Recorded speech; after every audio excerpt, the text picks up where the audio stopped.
mí el que me pasaron es el obrero discípulo de Jesús. Y es lo que he preparado. Pero es lo mismo.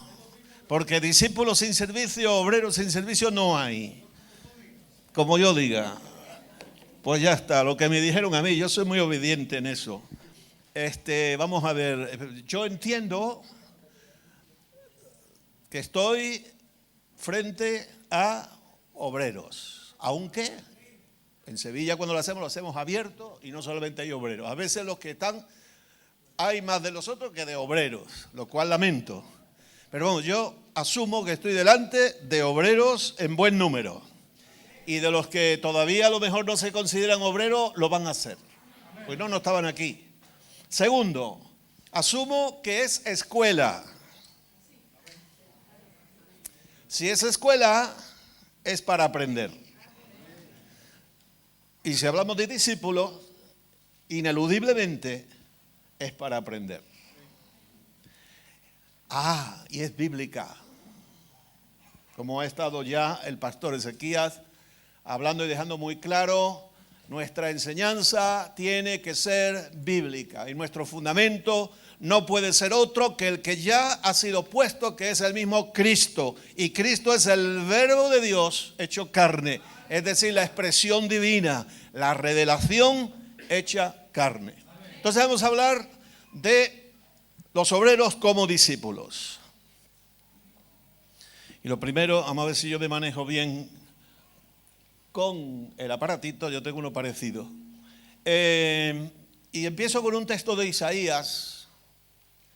Y casi todo lo que va a aparecer ahí son textos.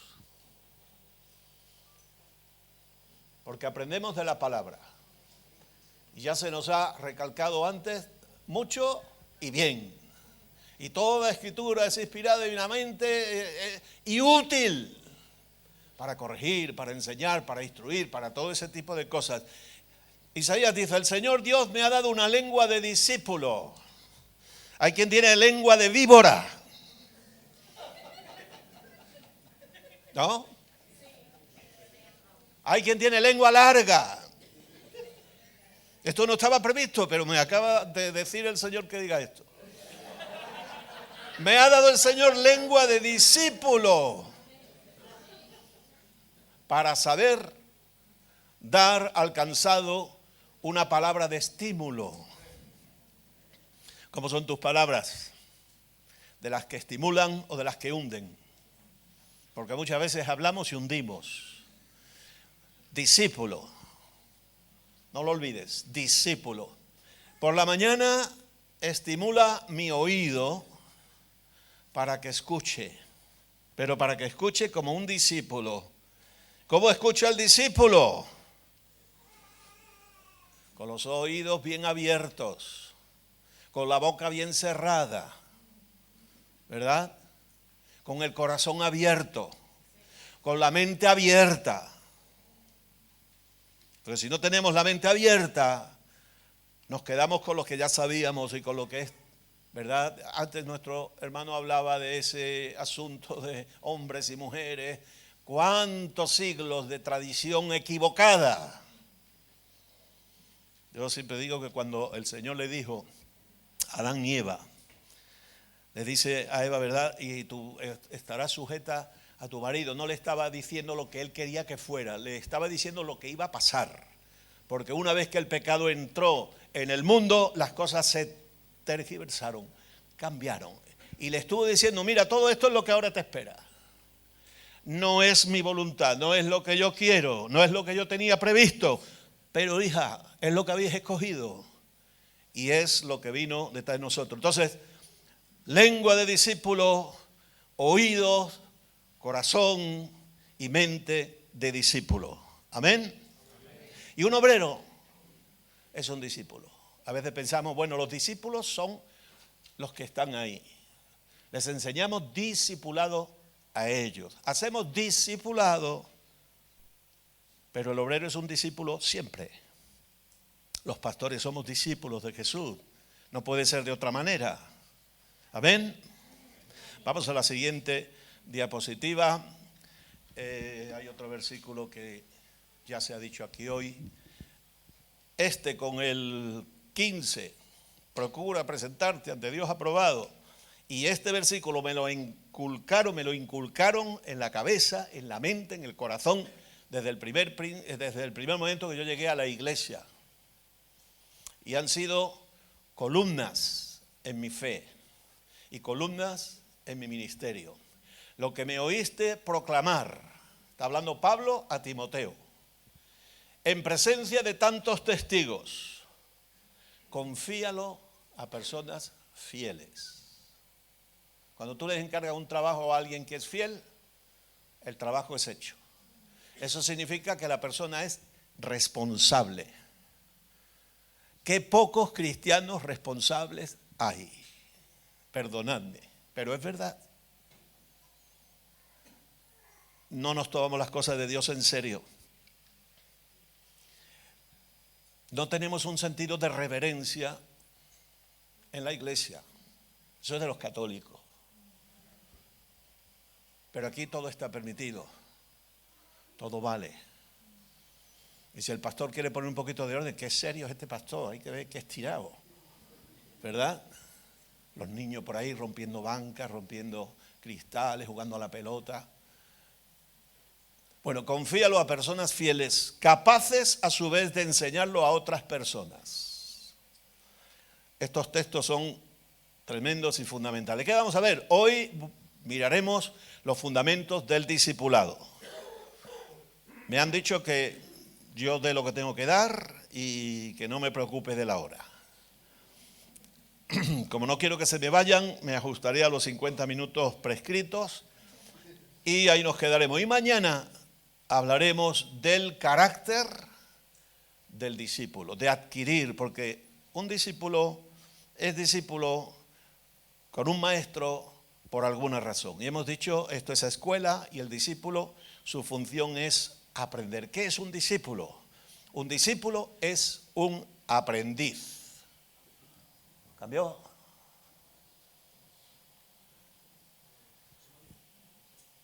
No, me dicen que allí, que mire allí. Vale, es verdad, cierto. Es que no estoy acostumbrado en mi iglesia, nada más que ven los hermanos. Pero eso está muy bien. Un aprendiz, un seguidor de un maestro. A muchos cristianos y a muchos obreros no les gusta saber que cuando la Biblia habla de Josué, dice que era el criado de Moisés. Claro, nosotros pastores hoy no nos gusta tener criados. Pero está claro, ¿verdad?, que cuando hay un maestro, los discípulos le siguen. Y todos somos discípulos de Jesús, pero después también hay pues otros niveles. Eso, la etimología de discípulo viene del latín. La mayoría de nuestras palabras vienen del latín. Disco, dicere, es como en latín se dice el verbo. Y juntado con pello, pellere, que es impulsar, entonces el discípulo es uno que se ve movido, impulsado por el maestro a aprender.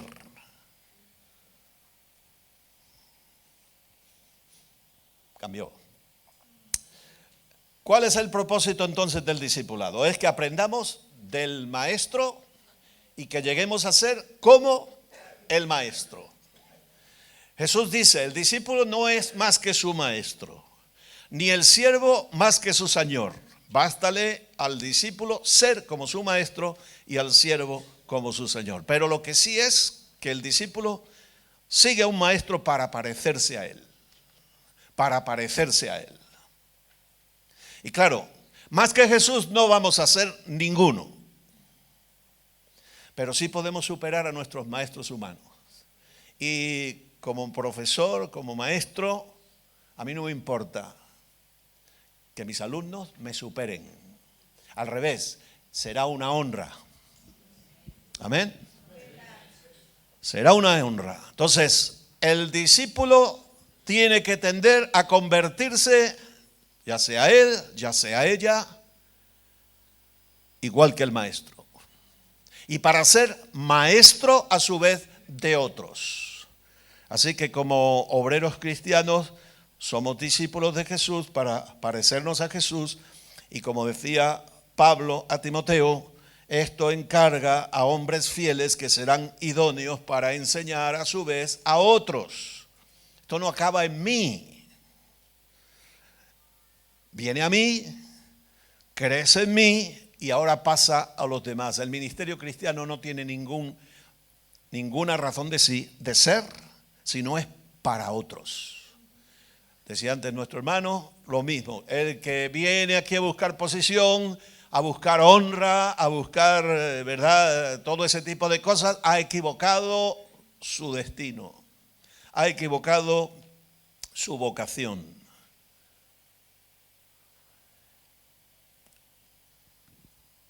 Lo de discípulo no es solamente un asunto cristiano.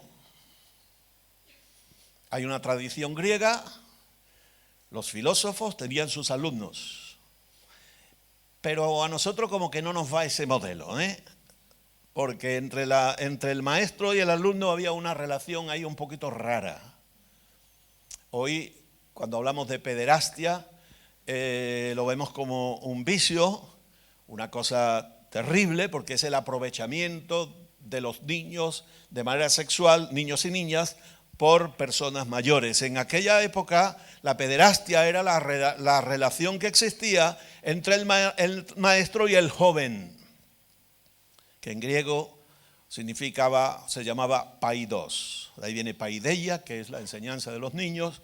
Y entonces pederastia era esa institución, porque era una institución donde existía una relación que a veces llegaba a una relación homosexual.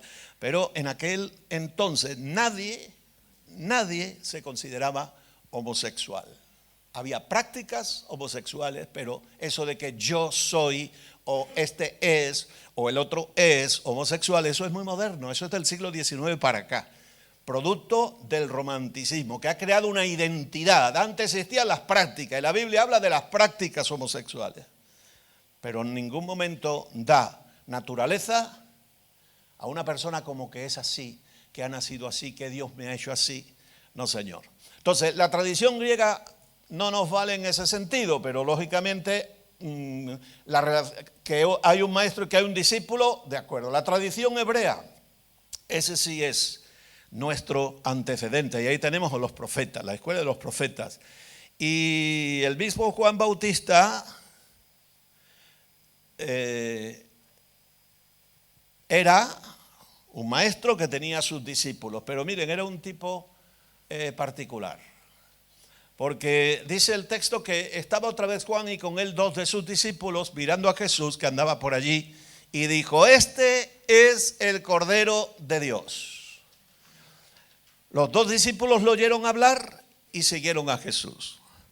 O sea, no era un maestro que acaparaba a sus discípulos, sino una vez que ve a Jesús, una vez que ve a Cristo, dice: este es, a este tenéis que seguir.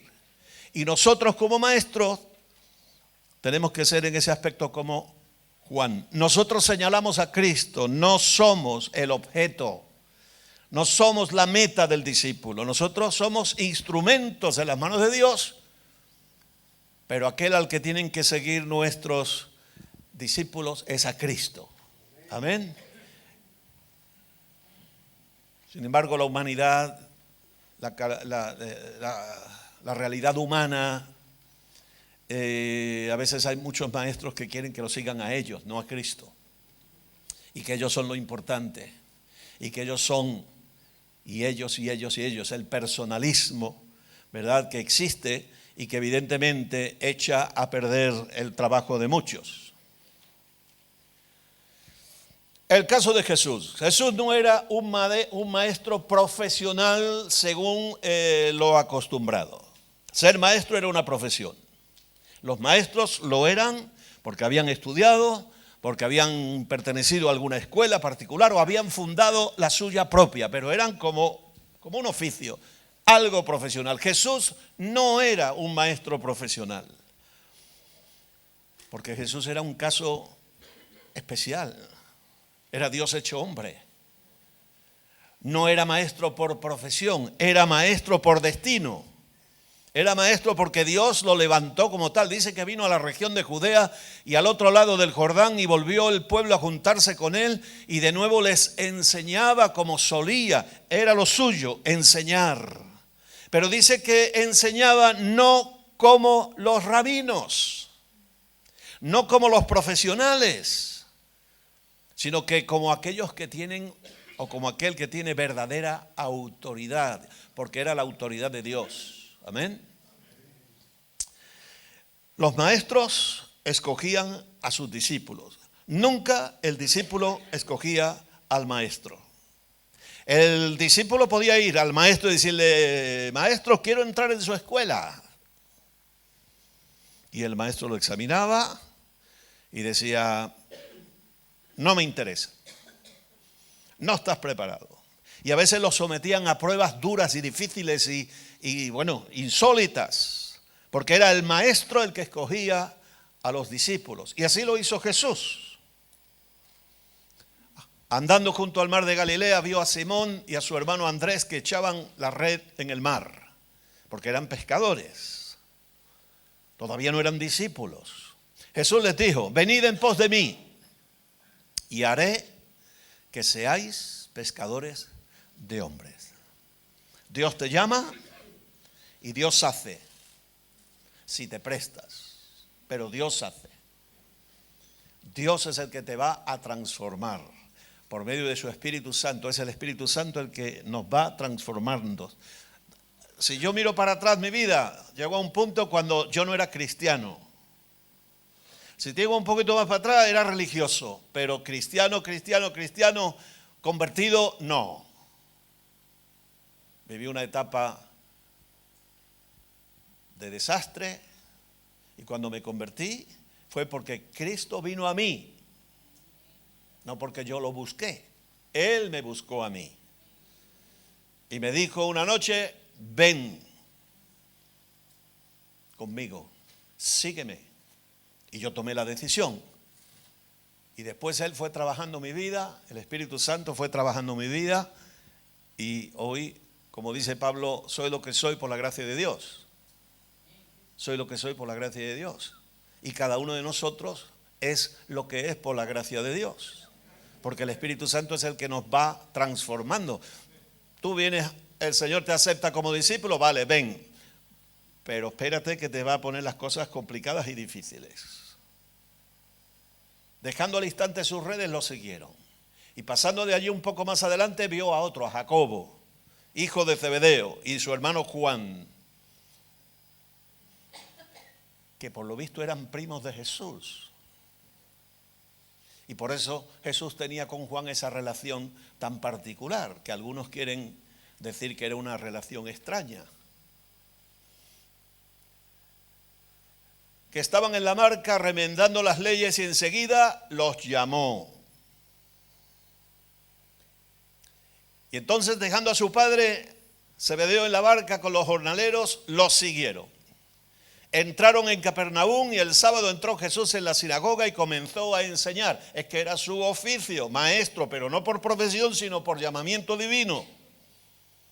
Y se admiraban de su doctrina, porque les enseñaba como quien tiene autoridad y no como los escribas. Los escribas eran maestros profesionales. Jesús no era escriba, pero era conocedor de las Escrituras.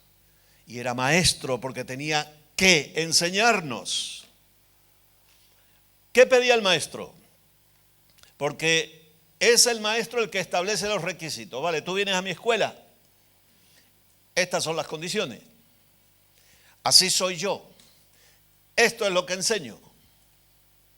No, maestro, yo no estoy de acuerdo con lo que tú enseñas. Entonces, ¿a qué vienes? Hay muchos que no están de acuerdo. ¿Qué pintan? Yo tuve un caso. La nuestra es una iglesia pentecostal de Asambleas de Dios, ustedes saben. Tenemos nuestra declaración de fe. Uno de mis obreros le dio por volverse ultra calvinista y más cosas. Y lata, y venga lata, y lata. Y él quería que primero que yo me volviera calvinista como él y que toda la congregación se volviera calvinista. Digo, mira, eso no es posible. Debate conmigo. Yo no tengo nada que debatir. Pues la iglesia, no sé cuánto, déjame que... No. Dice, mira, si tú no estás de acuerdo, tú viniste a esta iglesia, nosotros no te llamamos a ti ni te trajimos, tú viniste aquí porque quisiste. Si no te gusta, te vas. Se fue, pero tardó mucho, ¿eh?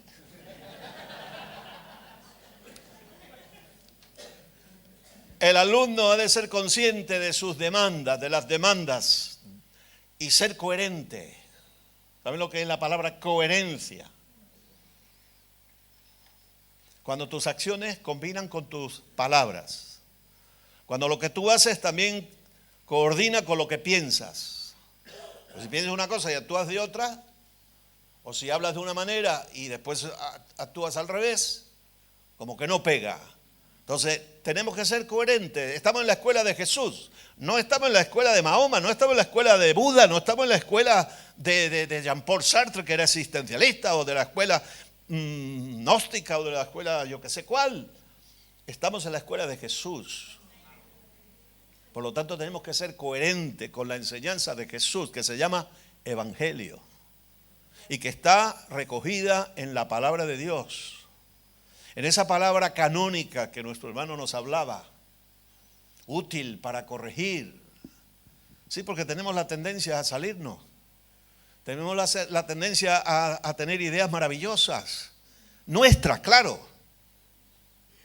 Y algunas son buenas, pero otras no tanto. Y algunas son malas. Y el discípulo sigue al maestro y convive con él. Y hace cuanto el maestro le ordena y le pide. ¿Están de acuerdo? Pues sean coherentes. Seamos coherentes todos. Si sabemos que el maestro nos pide tal y cual cosa, tenemos que ser coherentes. Dando clases en Vigo sobre doctrina general, teología sistemática, me viene un hermano de cierta edad, habíamos estado hablando del diezmo, me dice, pastor, el diezmo no es bíblico, hay que dar más del diezmo, hay que dar más del diezmo. Digo, vale, muy bien, estupendo, vale, es un inicio, es una base, si quieres dar más. Cuando le comento al pastor, le dice, pero si este no da nada. Suele pasar. Suele pasar. Asambleas de iglesias. Se levanta uno, yo no estoy de acuerdo con lo que se gasta en la iglesia. Yo no estoy de acuerdo con esto, con poner dinero en el aire, poner dinero aquí. Yo no estoy de acuerdo. Te vas a la lista de los que dan diezmo y él no está. Entonces, falta coherencia. El discípulo sigue al maestro y convive con él y hace cuanto el maestro le pide. Ahora, el Señor va a decir lo siguiente. Las demandas del maestro. Primero, que el primero es Dios. El primero en tu vida es Dios. Bueno, el primero en tu vida tiene que ser Dios. No digo que sea porque no siempre sucede así. Pero el primero en tu vida tiene que ser Dios. Por eso dice, si alguno viene a mí, que no le he dado yo aquí es que me he saltado esto.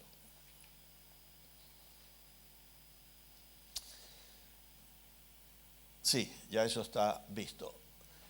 Si alguno viene a mí y no aborrece a su padre, madre, mujer, hijos, hermanos, hermanas y hasta su propia vida, no puede ser mi discípulo. Antes nuestro hermano estaba hablando de familia, pobre familia, tenemos que renunciar a ella. Pero no está hablando así. Jesús era muy expresivo, como eran los maestros orientales, muy expresivos y usaban figuras de lenguaje. Esto se llama una hipérbole, es decir, una exageración. Pero mediante esa exageración, él está poniendo en valor de que lo primero que tiene que poner en su vida es a Cristo mismo. Y si no es así, no sirves de discípulo. Puedes ser obrero, puedes tener credenciales, puedes tener hasta una iglesia, pero no puedes ser discípulo de Jesús. porque lo primero es Dios. Y eso se nota. Decía Lutero, ¿verdad?, que este año está de moda Lutero. Y hay muchas cosas que aprender de Lutero. Decía que uno adora a aquel a quien sirve. ¿A qué sirves tú? ¿A quién sirves? Dicho de otra manera también, uno adora aquello por lo que está dispuesto a sacrificarse. ¿Y por qué somos tan cómodos? Porque los cristianos nos hemos vuelto muy cómodos. Por lo menos en los países desarrollados de Occidente, porque yo he visto cristianos en otros lugares y no son nada cómodos, están dispuestos a andar kilómetros para ir al culto, no se pierden un culto. Y hoy, si no tienes la parada del metro, del autobús, a la puerta de tu casa y a la puerta de la iglesia, te parece que el sitio está muy lejos y que tú ya no puedes ir. Nosotros nos hemos mudado de local y hemos perdido unos cuantos, ¿verdad? Y alguna vez que estamos lejos, hay autobús a 3 minutos. Pero bueno, otra cosa, al seguir a Cristo, ¿a dónde iba Cristo? A la cruz. Él vino para ir a la cruz. Ese era su destino. Cuando Dios plantea el Padre y el Espíritu Santo y el Hijo allí en comité divino, ¿cómo hacemos para salvar al hombre? ¿Cómo hacemos para salvar esta obra hermosa y preciosa que hemos hecho y que el pecado nos ha echado a perder? Jesús dice, yo voy.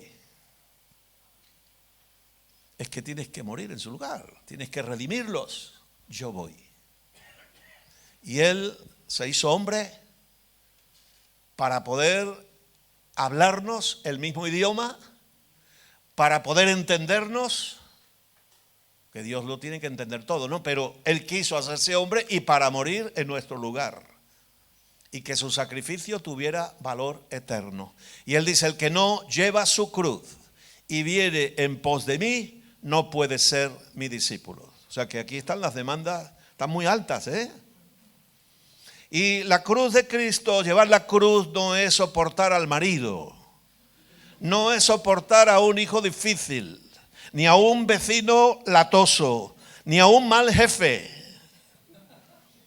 ni una enfermedad. Ay, esta cruz que Dios me ha mandado, decían las viejitas, ¿verdad? Ay, esta cruz que yo tengo. Esa no es la cruz de Cristo. Todo el mundo le toca a algún jefe de vez en cuando que no está bien. Todos tenemos problemas con la esposa, con el marido, ¿verdad? De vez en cuando. Todos tenemos dificultades criando a los hijos. Los hijos tienen que aguantar a los padres. Tienes un vecino que da lata, seguro. Seguro. Pero esa no es la cruz. ¿Cuál es la cruz? El lugar donde tú mueres cada día.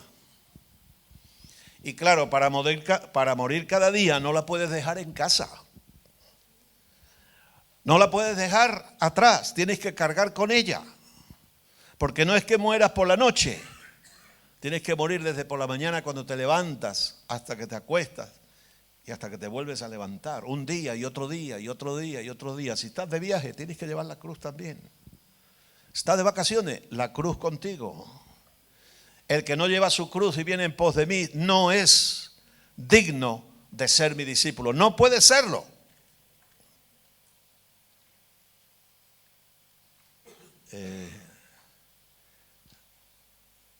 He estado dejando de pasar estas diapositivas, parece, ¿no?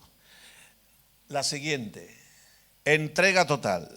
Así pues, cualquiera de vosotros que no renuncie a todo lo que posee no puede ser mi discípulo. Y saben, no tienes que abandonar tu casa, no tienes que cerrar la cuenta bancaria. A aquel rico sí le dijo, vende todo lo que tiene, entrégalo y dáselo a los pobres. Pero es que el hombre fue muy pesado. ¿Qué me falta? ¿Y qué me falta? ¿Y qué me falta? Dice, bueno, pues mira, vende todo lo que tiene, entrégalo a los pobres y ve detrás mía. Por eso cuidado con las oraciones, porque Dios las contesta. Una vez hace muchos años, veníamos de Mérida para Madrid en un 4L. Eran los coches que teníamos entonces. Y, tremendo coche, 4 latas. Y viene un hermano de estos muy místicos. Ay, yo me quiero ir con el Señor, yo me quiero ir con el Señor.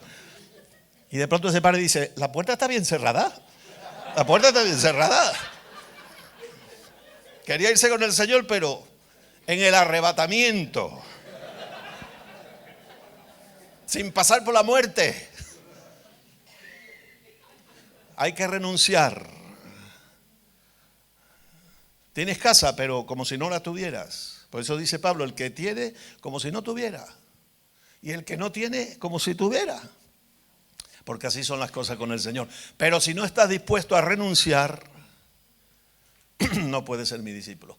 Y a veces pensamos, bueno, tengo que renunciar a todo. No, empieza a renunciar a cosas pequeñas, que son a las que no renunciamos. Me acuerdo de una hermana que el marido era más cristiano que ella. Tenían un buen coche y siempre llevaban a alguien. Y la mujer decía, nosotros no hemos comprado el coche para llevar a nadie.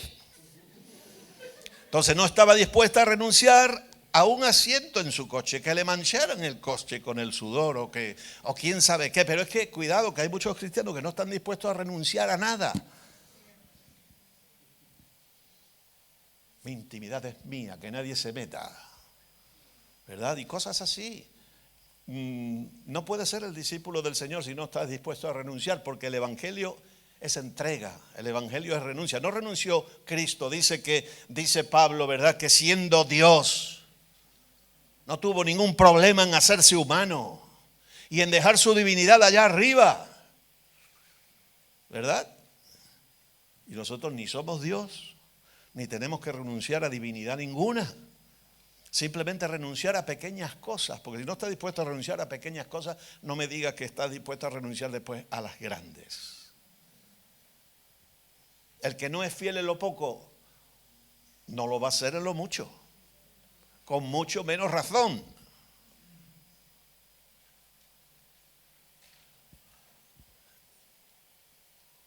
Eres obrero, eres discípulo. Ahora, ¿has contado? ¿Has presupuestado? ¿O simplemente has dicho, Señor, yo quiero servirte? Señor, yo te sigo. Hubo quien le dijo, Señor, yo te sigo, pero después, cuando vio que había que tomar ciertas medidas, ya la cosa es distinta. ¿Quién de vosotros, queriendo edificar una torre, no se sienta primero y calcula los gastos? A ver si tiene lo que necesita para acabarla. No sea que después que haya puesto el cimiento no pueda acabarla. No se trata de comenzar la vida cristiana.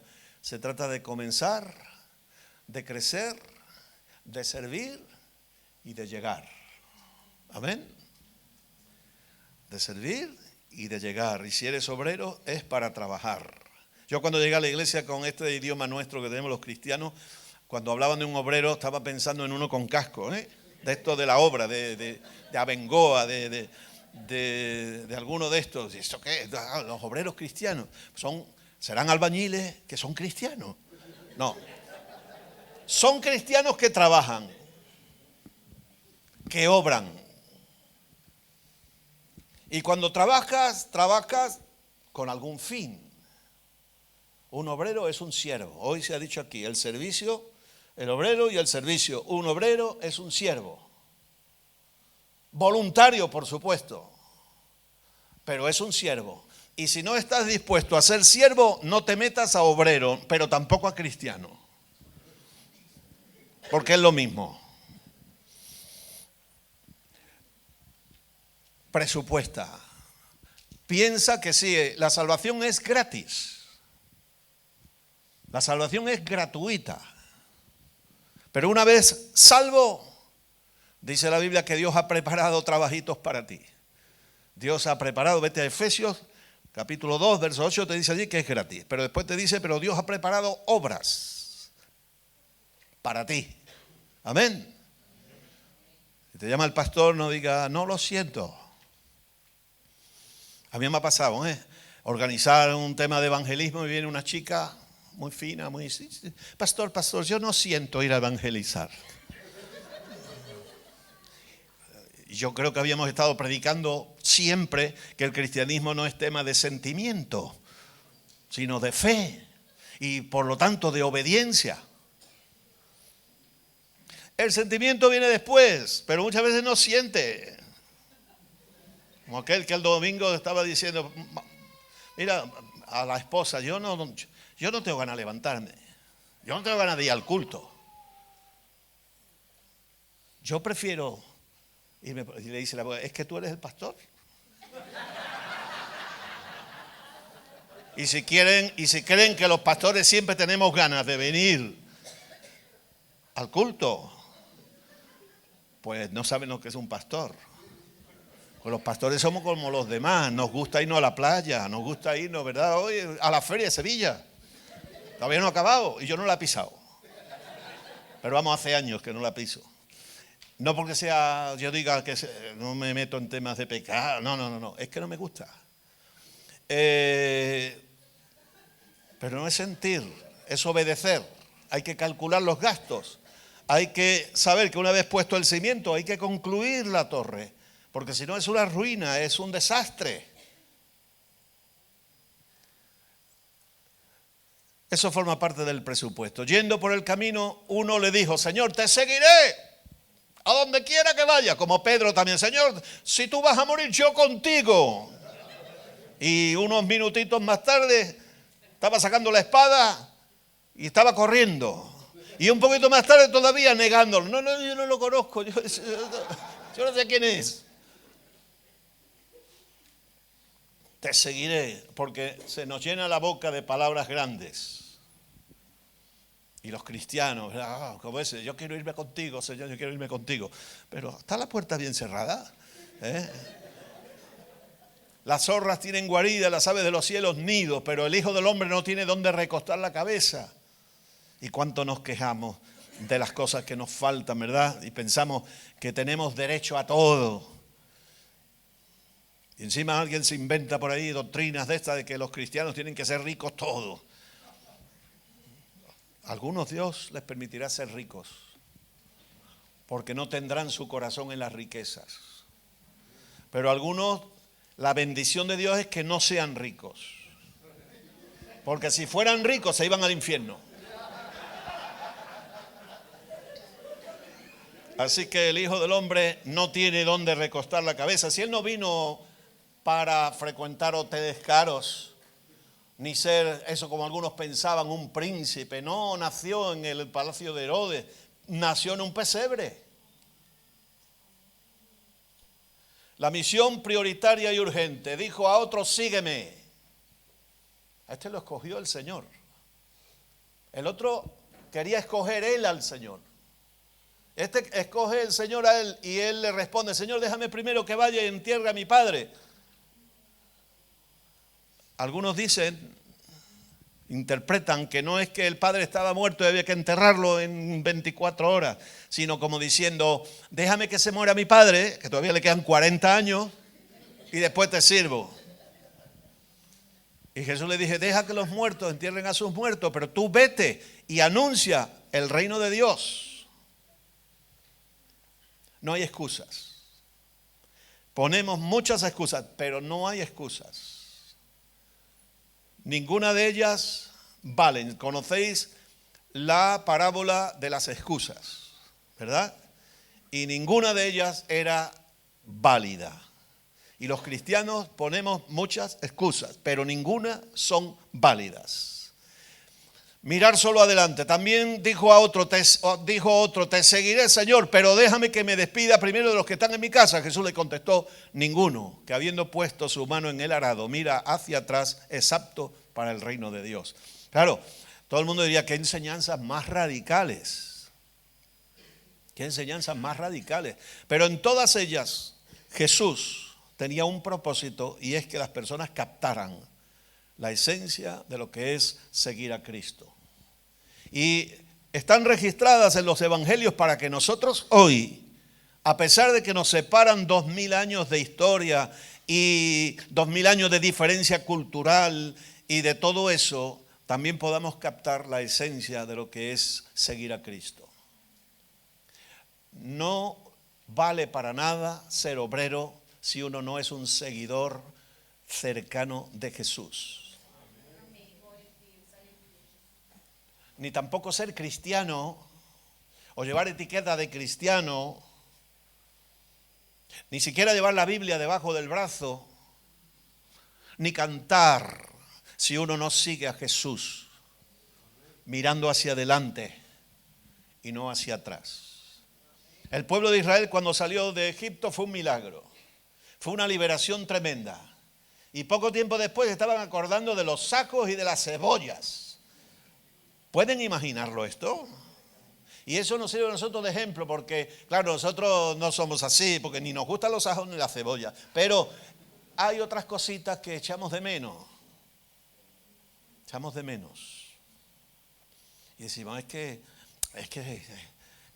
no hace falta ser tan fanático.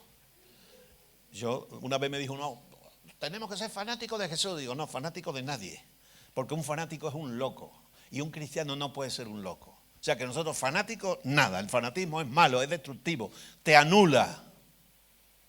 O sea, no es que sea fanático, es la realidad, es que seguir a Cristo o lo sigues como Él quiere o no lo estás siguiendo. Al entrar en la escuela del maestro, el discípulo acepta libremente sus condiciones, amén. Se somete a su autoridad. Hay muchos cristianos que dicen, yo no me someto a los hombres, yo me someto solo a Dios. Mentira. Eso es una gran mentira.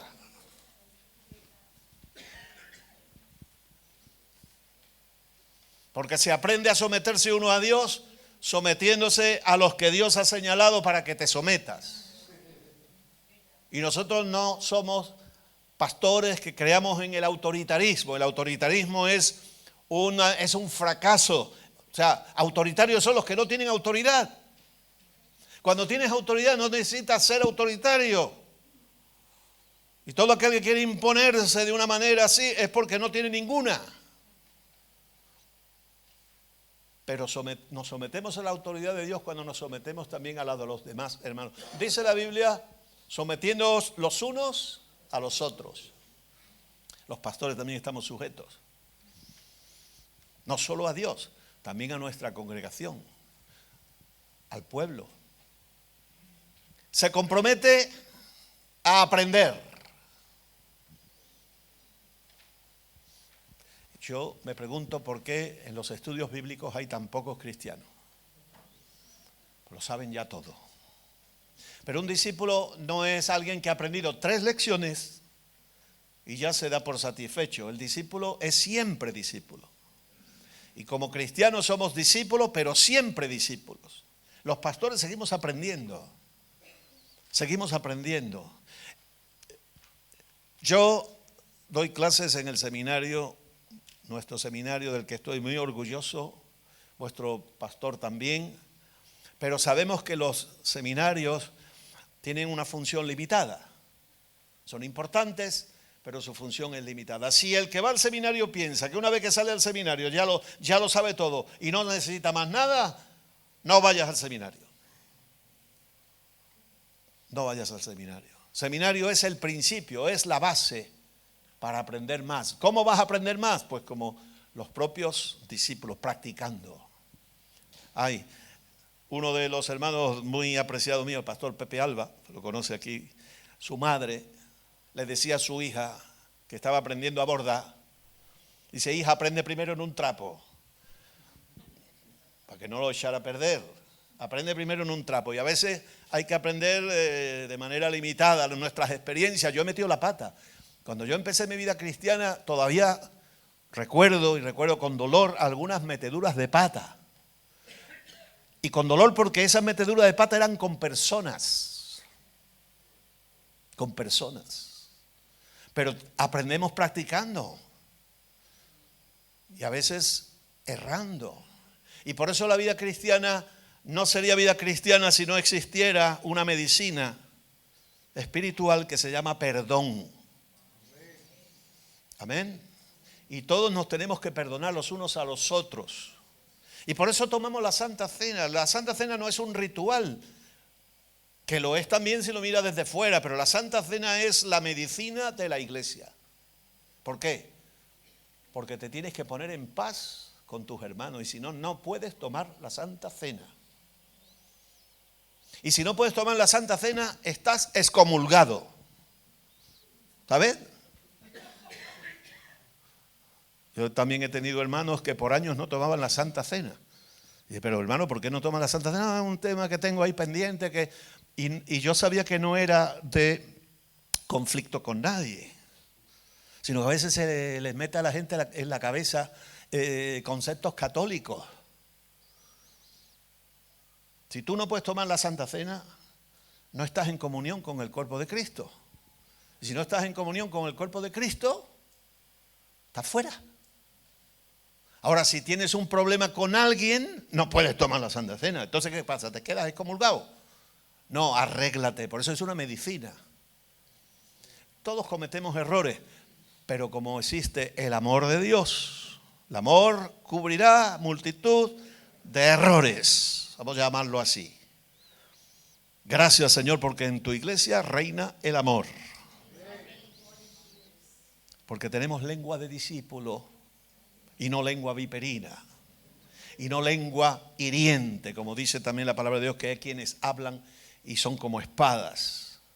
Entonces, como cristianos tenemos la solución para nuestros problemas. Como humillándose uno, pidiendo perdón y el otro perdonando. Y las cosas se arreglan. Y si no se arreglan, también sé de sitios, de gente, iglesias donde hay un hermano que no se habla con otro, o una hermana que no se habla con otra, por años. No se han muerto porque Dios todavía está esperando que se arrepientan. Y que se arreglen. Entonces, aprender y practicar las enseñanzas del maestro. Se aprende imitando y se aprende haciendo como el maestro. Y adquiriendo su forma de ser y de actuar. Y nuestro modelo es Cristo. Jesús dice, venid a mí, todos los que estáis trabajados y cargados, y yo os haré descansar.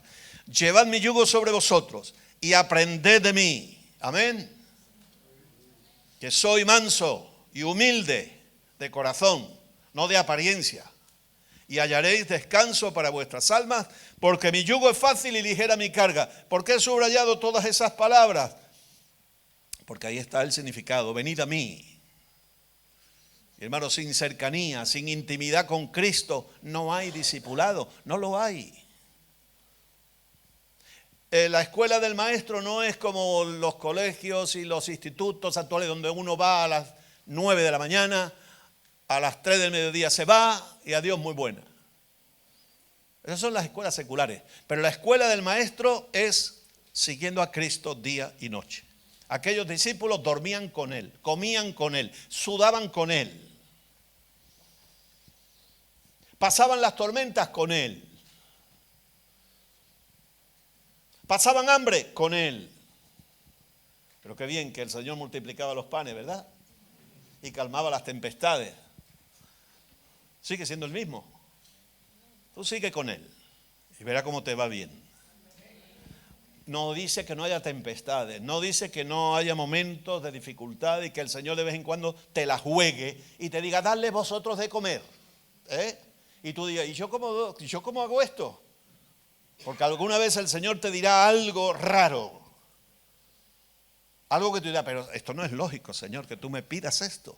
Pero el Señor te está probando, el Señor quiere ver tu fe, el Señor quiere, después con nada que tengas y lo pongas en las manos del Señor, el Señor hará el milagro. Que eran esos panes y esos peces ante una multitud tan inmensa. El Señor le dice, dadle vosotros de comer, dadle de comer. Para que empezaran a pensar, a ver la realidad que allí estaba pasando. Y cuando a alguien se le ocurre, creo que fue Andrés, que había un chaval allí ese había sido precavido. Ese no era como muchos de los nuestros que hacen una comida de iglesia y dice, traigan todo lo que puedan. Y sí, muchos traen todo lo que pueden y algunos cuando no traen nada.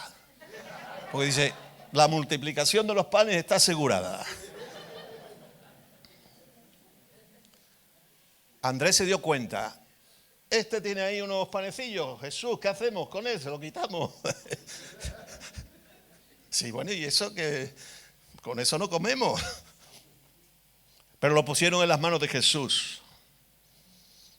Y Jesús dice, oró, bendijo, y dice, repartí. Y aquello empezó a salir peces, a salir panes, y todo el mundo comió y sobró. Cerca de Jesús. No te alejes de él, porque la bendición está a su lado y la respuesta a tus problemas está a su lado. ¿Y cómo se resuelven las situaciones en la iglesia? Al lado de Jesús. No acudas al juzgado. Acude a Jesús. Llevad mi yugo. Y eso no nos gusta a nadie. Porque el yugo es un invento muy antiguo para hacer que los bueyes trabajaran. Un tiesto de madera que se ponía aquí donde menos gusta, que yo todavía tengo una hija que dice que está traumatizada porque yo cuando chico la cogía por el cuello, diga, vamos, venga. Y dice que eso, claro, pues eso es el yugo.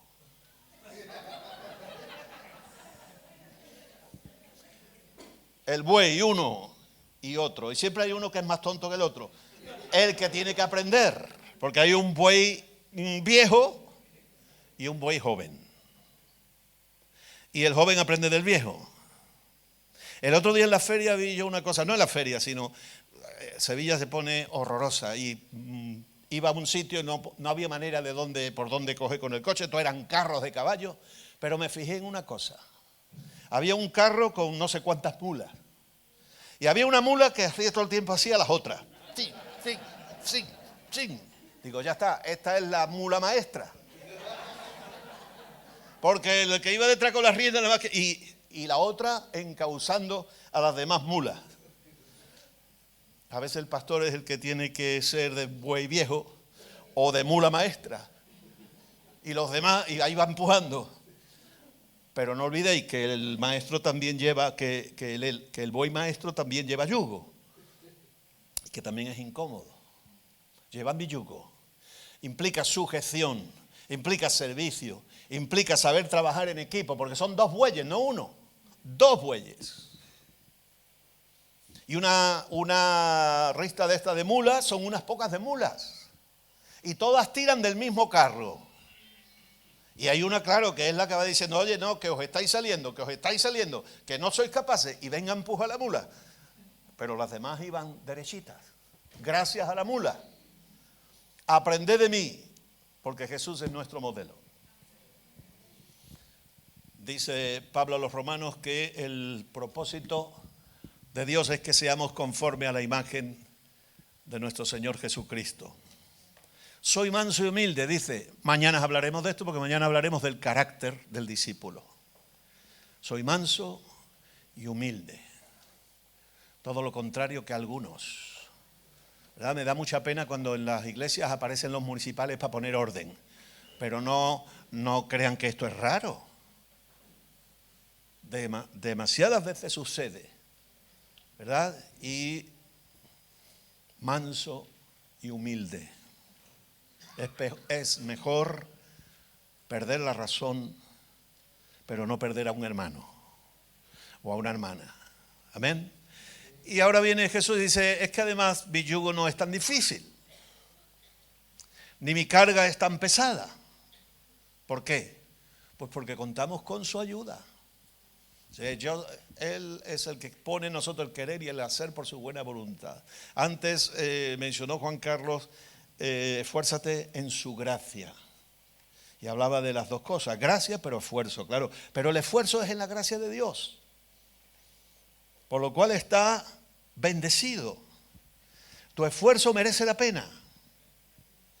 No es tan difícil, hermano, ser cristiano. No es tan difícil ser obrero. No es tan difícil ser discípulo. Basta que te abandones en las manos del maestro. y dejes que Él te lleve. Y si Él te lleva, vas lejos y vas bien.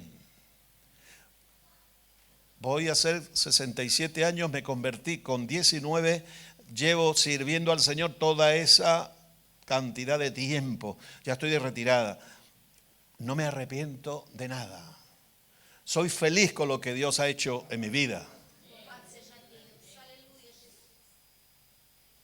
Es un privilegio servir al Señor y ser discípulo de Él.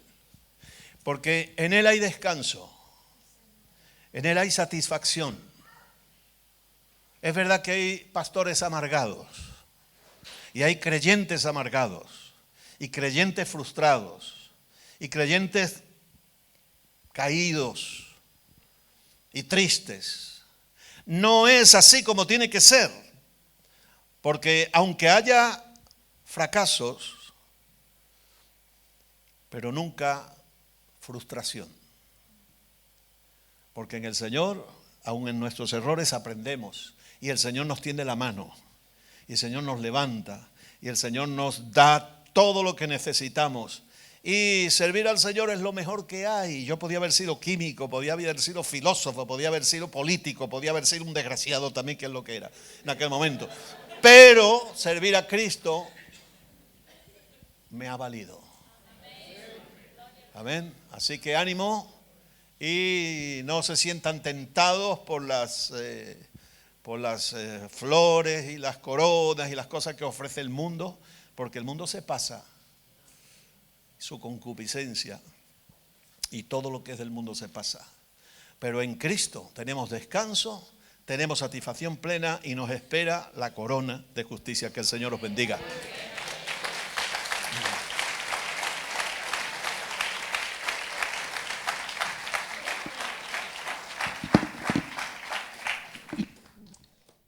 Muchas gracias, José María. Dios te bendiga.